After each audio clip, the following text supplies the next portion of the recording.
Hey guys, my name is Adam, and this is Objective Theory, a first impression series where I give you my thoughts on a game that piques my interest.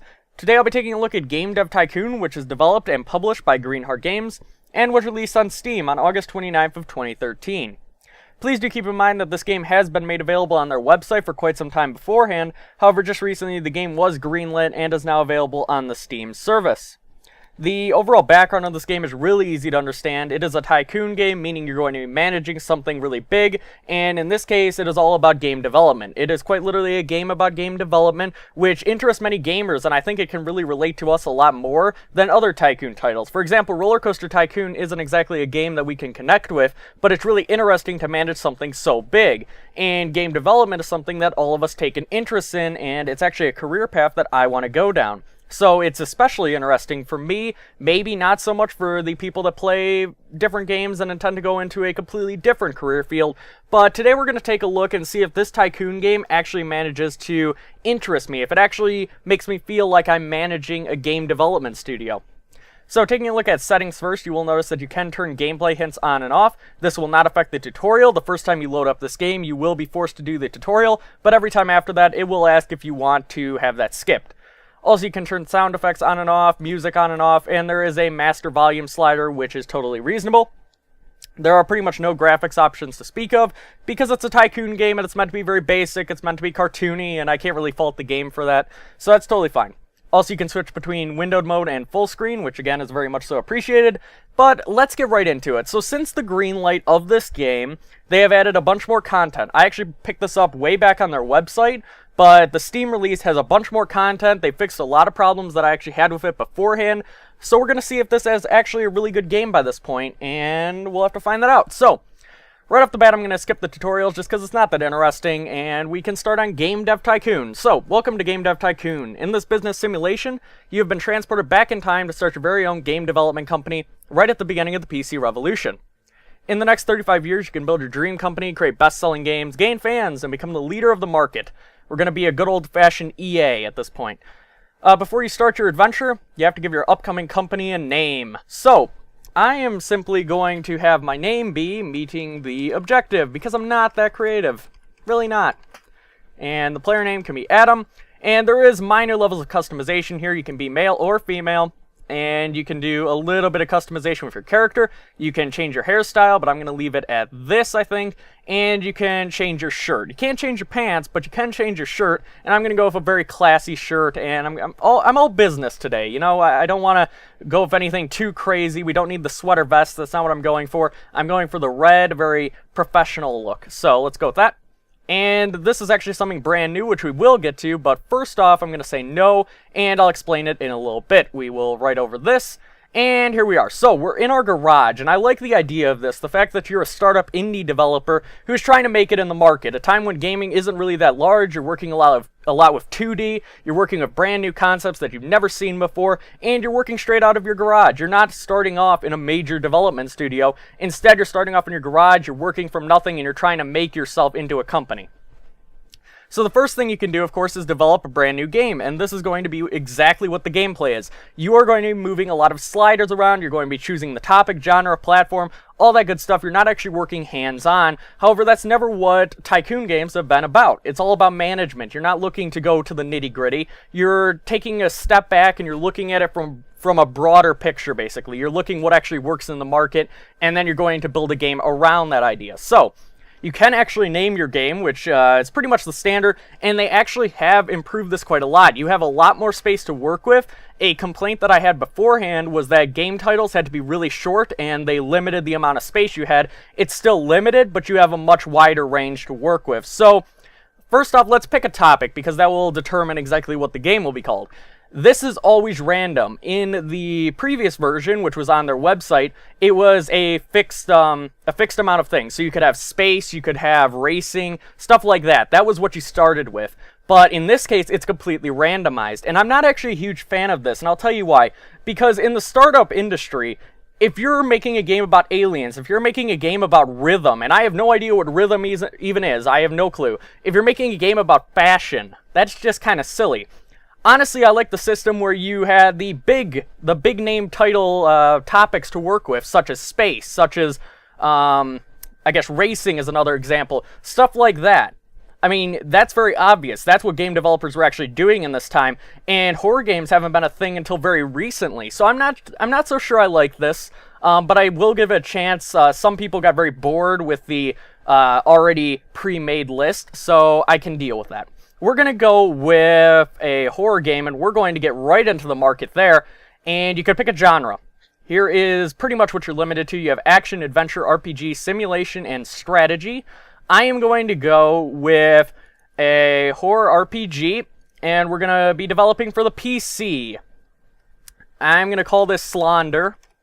Sure, many of you can get that, but that's going to be Slaunder. And it's going to be 2D, because that's pretty much all we have. We can go text-based, which costs a lot less. The $5K is the price. Obviously, 2D graphics cost more, but it'll probably get us more sales in the long run because people are more interested in 2D games rather than text-based. You really have to kind of decide exactly what you're going for. Then you start development, and we see exactly how well we do. So, there are 3 stages of development, and this is what it is. You're moving sliders around, and there's a lot more in the late game, which I will be showing you, but this, for the most part, is what you'll be working with. So, for example, what does a good horror game need? And this is exactly what you need to ask yourself. It's an RPG, so we want really good stories and questing. It's going to be a very linear experience with a lot of jump scares. That's what I'm shooting for here.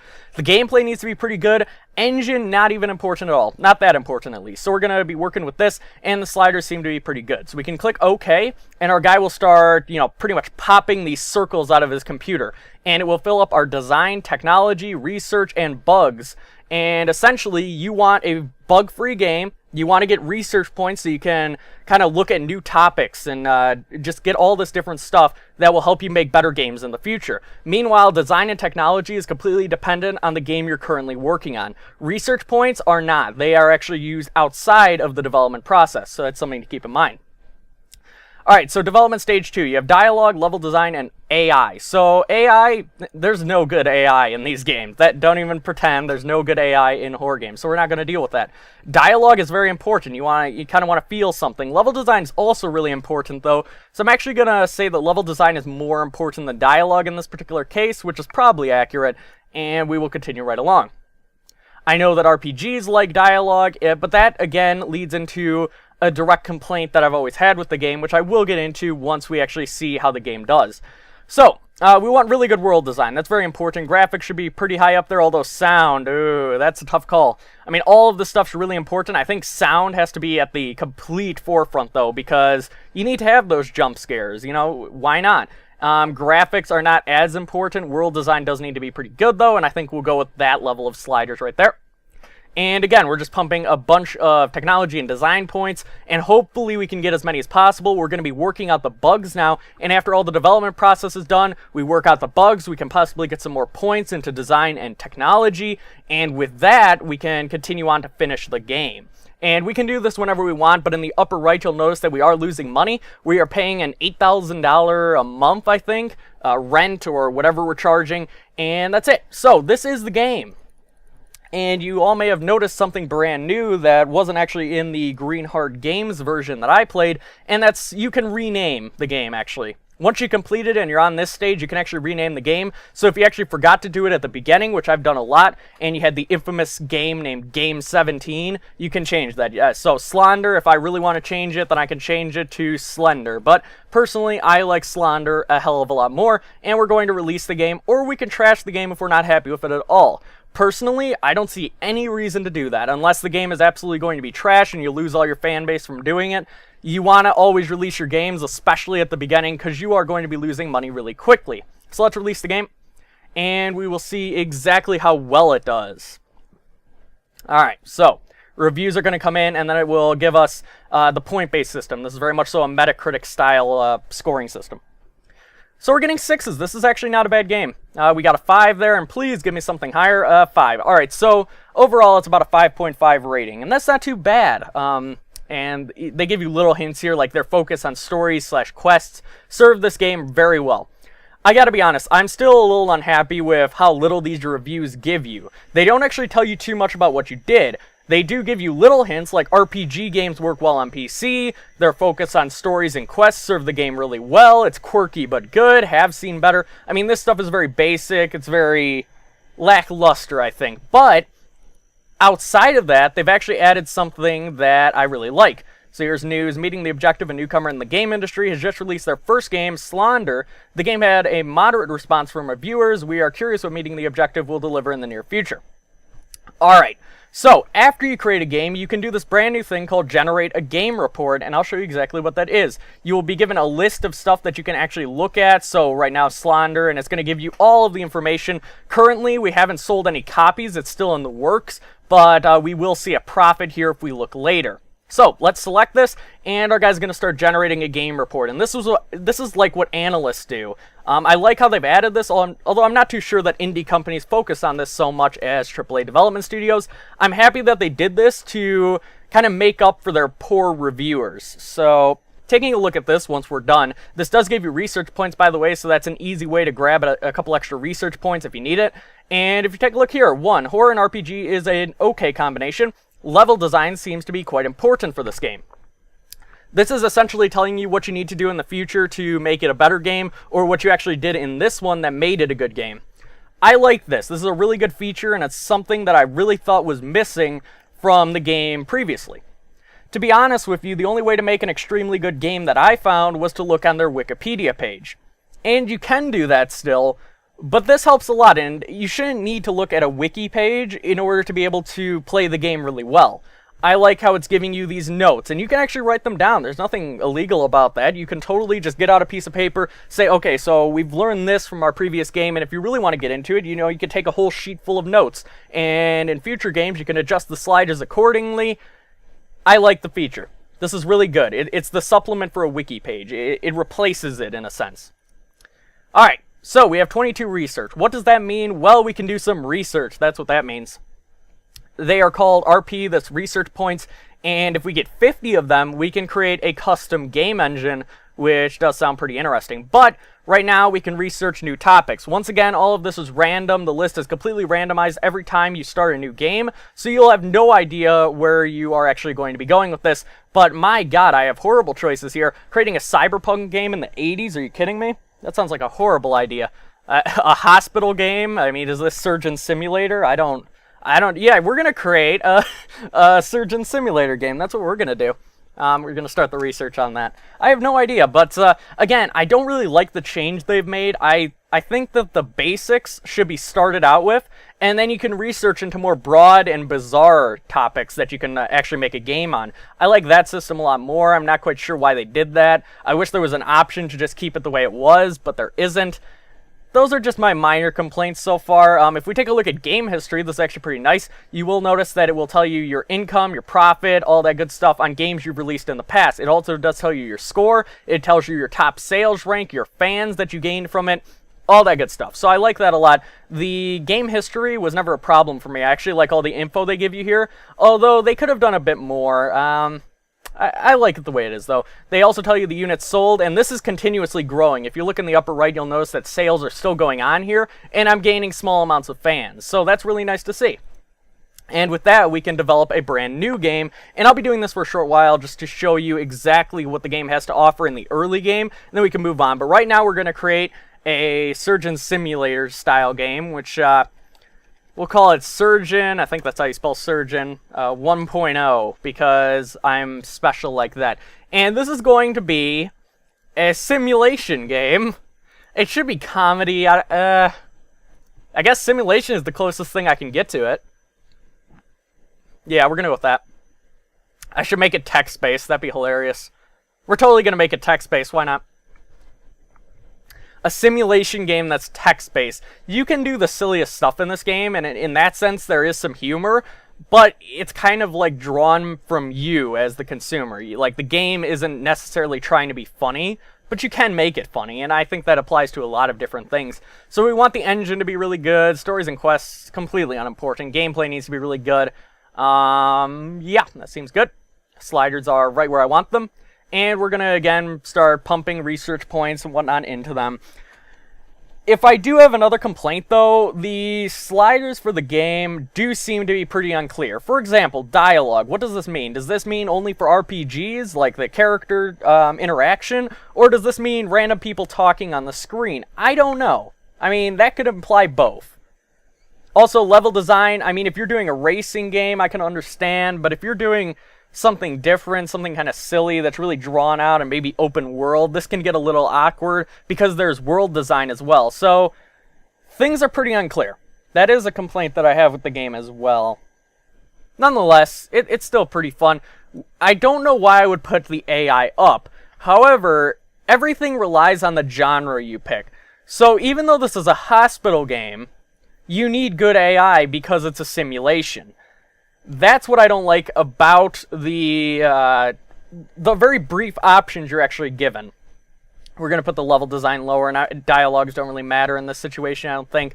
Put them a little higher than that, but overall, dialogue in a simulation game, does anybody actually care? You can let me know. I've never played Surgeon Simulator, but I'd imagine the voice acting isn't exactly impressive. Sound, yeah, we need to hear the crunching of bones as we cut into them, absolutely. Graphics levels, it needs to be pretty good, I guess. I'm just kind of making this game pretty silly. World design in a hospital game. I don't know. This is where it's kind of unclear. The game gets to the point where it's relying entirely on algorithms that are inside of it. And it's not necessarily clear to me as a gamer what I'm supposed to be putting these sliders to. I have no idea. But you do get selected features over on the side here, which I forgot to mention. Later in the game, you're going to have tons of options, and I will show you that. But right now, I don't have much. And that's to be expected, I think. Alright, so world design is kind of important. I'm just going to go with that. It's pretty even across the board, honestly. I think that should be pretty even. Alright, so this is a pretty good game, and a general rule that I've always found is that you want to beat a record. You want to do better than your previous game. So if you got like 10 technology on your last game and you're trying to make another tech game, then you probably want to get to like 12 or something higher. You want to break your record every time because the other companies that you are competing with are constantly getting better as well. And if you just stay at the same level, you're probably going to fall behind and people won't like your business. That's pretty much the standard with anything. But here the G64 appears to be taking over. Nonetheless, I'm a PC elitist and will continue making games for the PC until it is no longer viable at all. And possibly the Nintendo systems start releasing. But nonetheless. Alright, I think we're good.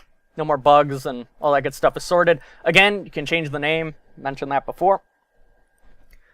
Alright, so 10 design, 13 tech. That's a pretty good game. And it's a new topic, new combo. Gives you little bits of incentives here. If you do something brand new and unique, you're going to get bonuses. I think this is just to your experience, though, and maybe not necessarily reflective of the sales or how well the game is actually received. I don't think that actually matters at all. Alright, so how does the game do? We'll have to see. The first reviews for our newly released games, Surgeon 1.0, came in, and are they great? Are they fantastic? Is this the next big hit like Surgeon Simulator? We'll see. So 6, they like it. They like this hospital simulation experience. God knows why. Alright, hospital and simulation is a great combination, apparently. You know, I just created Surgeon Simulator in the 80s. What has the world come to? That's actually pretty good. Rank 21 was Surgeon Simulator in the 80s. That's just kind of silly, but we're going to generate a game report, and they'll tell us even more information about exactly what we did right, what we did wrong. I'd like to know, actually, how the slider should have been on that, which is kind of neat.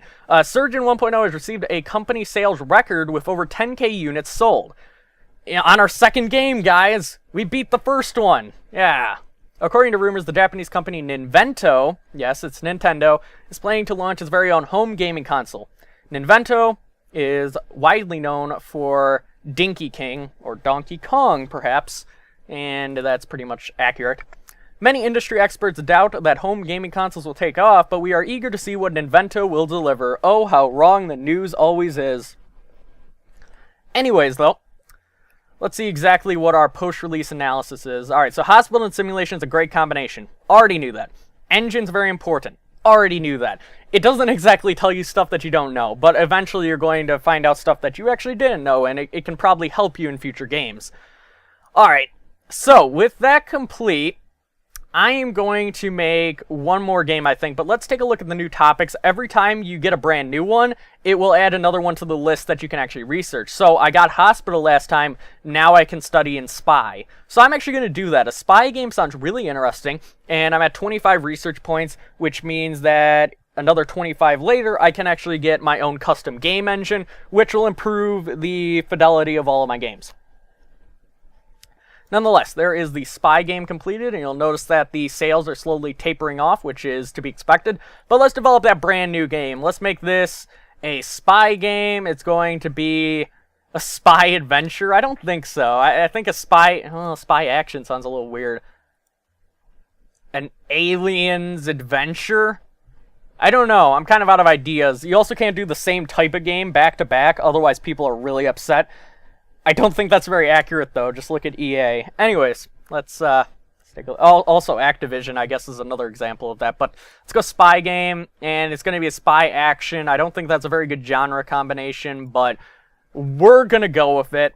Should I put it on the G64? I don't think so. We're going to put it on the PC because it's cheaper to develop for. And that is actually 100% true. Alright, so the game will be called Super Spy Deluxe. Because, again, not creative. Not even a little bit. But 2D graphics, and also I completely forgot. The Surgeon Simulator was my text-based game, right? People really like that. Okay. Whatever. While we're doing that, I'm going to take a look at the game history, and it doesn't tell you if it was text-based, so that's something that I wish they would add, because that'd be pretty amusing. It does tell you when it was released, although it's just like year 1, month 8, week 3.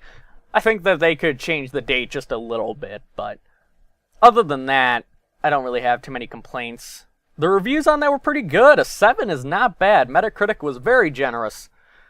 Alright, so Spy in action. What does a Spy in action game need? I think that we need good gameplay, we need a pretty decent engine, and stories and quests can pretty much be on the back burner there.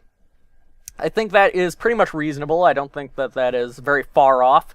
I'm trying to make the mark of the ninja here. That's what I'm going for. Dialogue is kind of important, but not really. AI could be important. It depends on what type of action game you're actually making. That's a really broad term, and it's another example of the sliders not exactly being accurate, but that's fine. I don't think level design is super important in an action game. I think AI is probably the most, right? I'm going to go with AI, yeah. Because I'm thinking of spies fighting each other at this point, or a spy like killing someone in the street. Probably a 2D side-scroller. Kind of like Mark of the Ninja, to be honest with you. Surgeon 1.0 is now off the market. It sold 18,866 units, generating $132,094 in profit. Sounds pretty good. We're doing well. So, as you can tell in the upper right, I'm at 128.5k, and bam, the Invento, the TES, is going to be coming out next year. And this will, of course, be using the controllers there, which looks pretty good. Let's get started. We want to finish this game quickly. Of course, you do get a massive benefit if you get a game out somewhat near the console's release, because a lot more people are actually playing it. And market share is definitely an important thing to remember, which I will show you right after this, because I forgot about it. But graphic level should be pretty good. Sound is kind of important. I think sound and world design are probably about the same, so we'll go with that. So, just more points into design and tech, and I think we'll be good. So, hopefully I make a lot of money off this game. I'm not entirely sure about that, though, because a spy game in the 80s, I guess that does kind of fit the times, so we'll go with it. Any more design points for me? Nope, more bugs, though. We want to get those sorted out.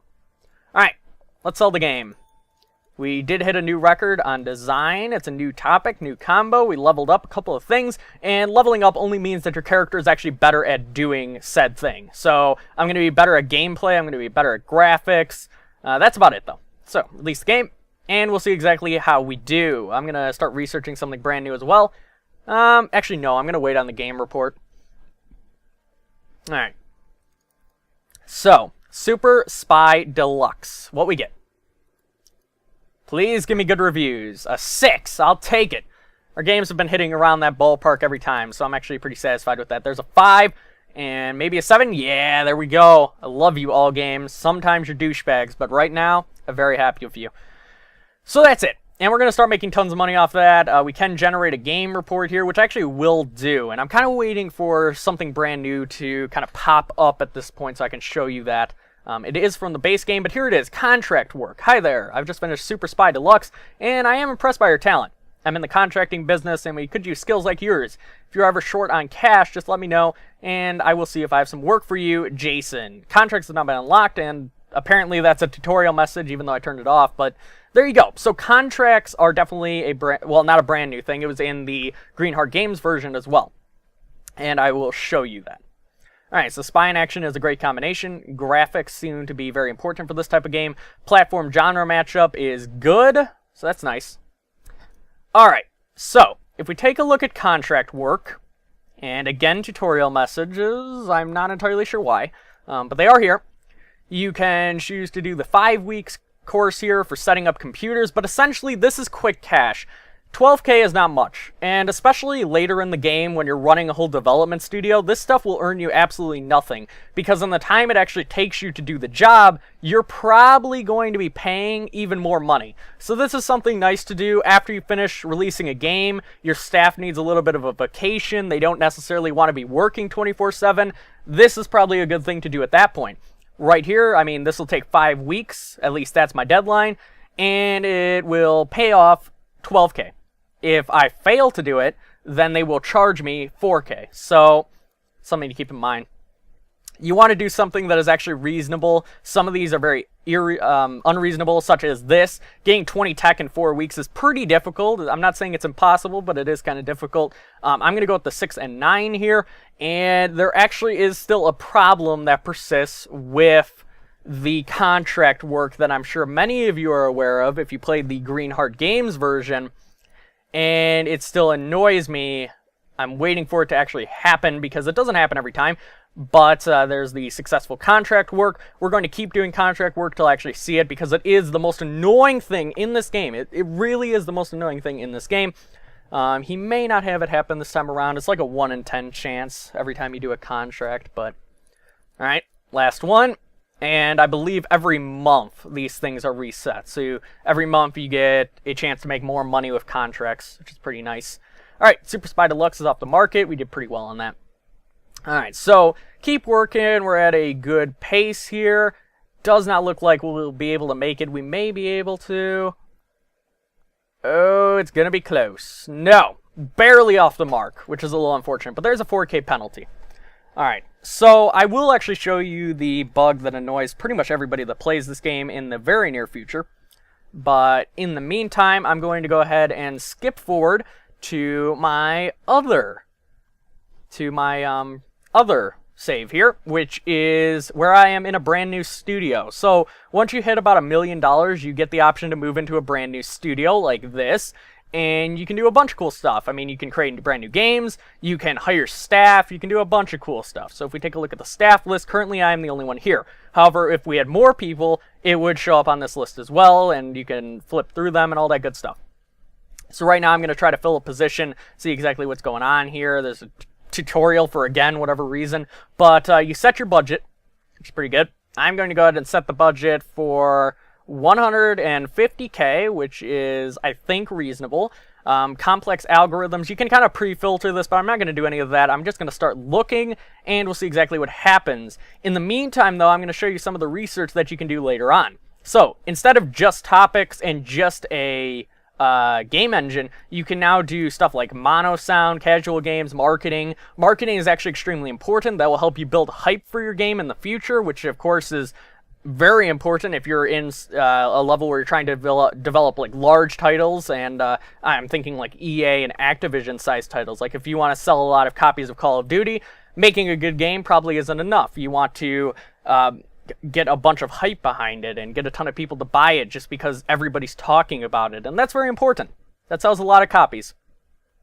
Also, if we take a look at some of the topics here, you'll notice that I started off with stuff completely different than in the other save that I showed you. Right here I have evolution, alternate history, movies, I mean a bunch of random stuff, And I still don't have the basics. I still don't have space. I still don't have all these adventure. I don't have medieval. I don't have any of that stuff. Instead, what I have is evolution, alternate history, post-apocalyptic. And unless I'm making a game like Fallout, that probably just won't work. Meanwhile, I'm going to be searching for a brand new position to be filled here. Again, tutorial. Not quite sure why. But here it is. So, they tell you essentially their design and their tech experience. A lot of the times you're going to get people that are very weighted to one side or the other. And then other times you're going to get people that are pretty much right down the middle. And I have no idea why there's like a little extra design at the very end there. But that's fine. Right here you can see that this is pretty balanced. And generally speaking, I do like game designers that are balanced, because at least they won't be crutched when making a certain game. So I'm going to be going with Bill Allen. And there are actually some real-life game developers in the mix there. It seems that Objective Theory has recently moved into an office in a well-known technology park and is now searching for employees. The company, which is known for games such as Back to the Past and Brave World, has reportedly operated out of a garage until now. One of the many fans of Back to the Past commented, "I can't believe that they didn't even have a proper office until now, and that those games were created by only one person. I am really looking forward to their future games." So, that's kind of nice. It's really nice. And we have our first employee, which is kind of neat. And now we can start doing medium games. There are also large games. You can start making MMOs, which cost tons of money. I mean, you can do crazy stuff. But right now, we need to do staff welcome training. And I think in the meantime, we're going to start doing some contract work, such as the sprite sheet software. And that'll earn us just a little extra cash. Something else that is in this game is publisher deals, which actually are extremely bad. I don't actually have access to them right now because this is the Steam version, and it doesn't track your saves, of course. Other than that, though, it feels pretty good. I'm actually pleasantly surprised. I think that Game Dev Tycoon really caught me off guard because it's a game that is so similar to the career field I want to go into. This is, management of a game development studio. You can't really hit closer to home than that. I think that it's a great concept, and I think they did a pretty good job with it.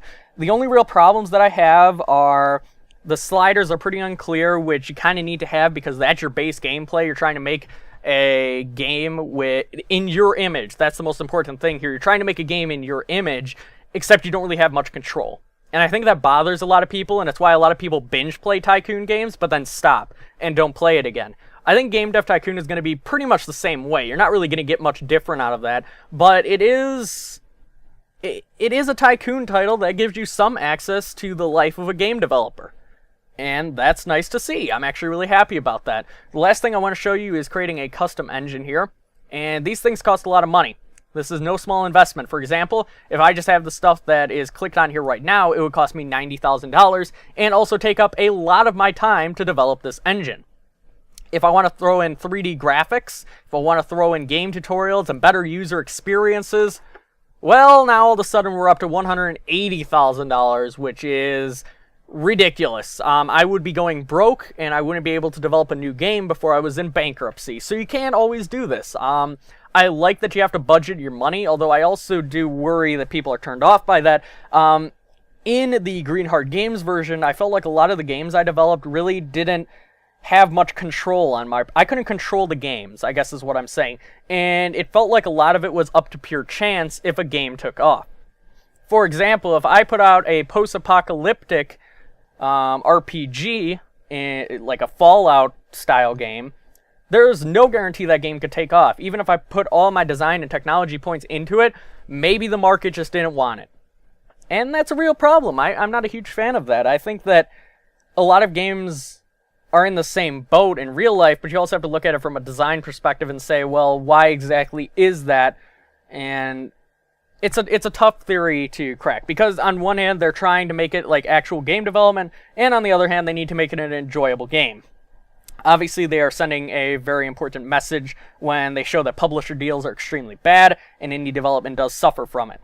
I saw that a lot in the Greenheart Games version, and I certainly do agree. Nonetheless, this has been my impressions of Game Dev Tycoon. I hope you guys enjoyed. Let me know what you think of the title in the comment section of the video, and I will see you in future videos.